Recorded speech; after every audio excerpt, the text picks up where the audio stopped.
یقینا د بچی غم د بچی فراق د بچی جدائی دا ډیر ګران کار دی. تاسو به کتلی پرون ابل ورځ یو ډیر ښکلی عالم دی، یو عظیم شیخ الحدیث دی او ډیر متقی د علماء دیوبند، یو ډیر عظیم مایناز مدرس او ډیر عظیم شخصیت شیخ القرآن والحدیث حضرت مولانا عبدالمتین جمالی صاحب په پېښور کې دلته د ځنګلي سره مدرسه ده او د اکثرو مدرسو ته بیانات الله راځي.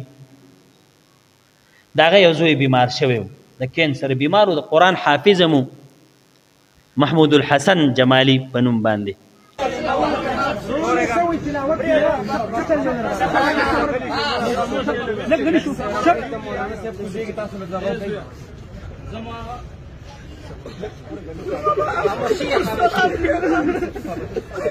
السلام ويا شيخ السلام ويا زبشي مدينة منورة دلال مبارك نشا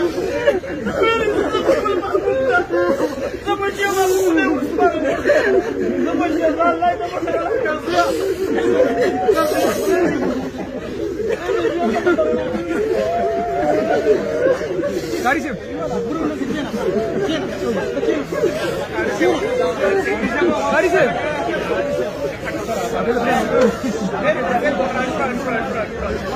پرون ابل ورځ وفات شو.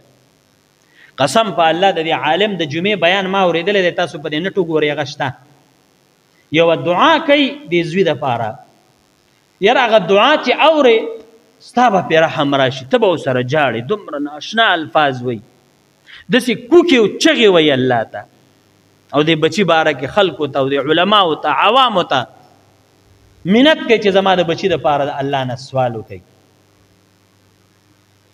نو هغه بچی خو چې کوم مقرره نیټه یې خو نه بدلېږي که نه، نو هغه بله ورځ چې کوم دی وفات شو. او قسم د الله په ذات چې کله بیا قبر ته کوزو، تاسو به هغه بیان د هغه خبرې او هغه د قبر د کوزېدو حالات کتلي چې ډېر علما ورسره ولاړ دي، عوام. های های دا بچی خپل قبر ته کوزېږي او د پلار ورته ولاړ دی او ورته وایي په نبي علیه السلام به زما سلام ووایي، صحابو ته به زما سلام ووایي او ورته وایي بچیه ځه الله دې مل شه. قسم د الله په ذات چې سینه کې د چا د غوښې زړه دغه خبرې اورېده ګران کار دی. نو د بچی غم درد دا ډېر زیات خطرناک او ډېر تکلیف والی. الله دې مور او پلار ته په زړه د صبر پټی ولګوي، الله دې صبر جمیل ورکي.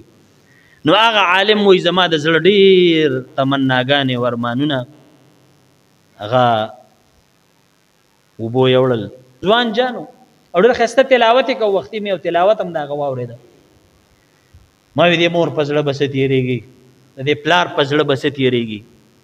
یقینا د بچی غم د بچی فراق د بچی جدائی دا ډېر ګران کار دی.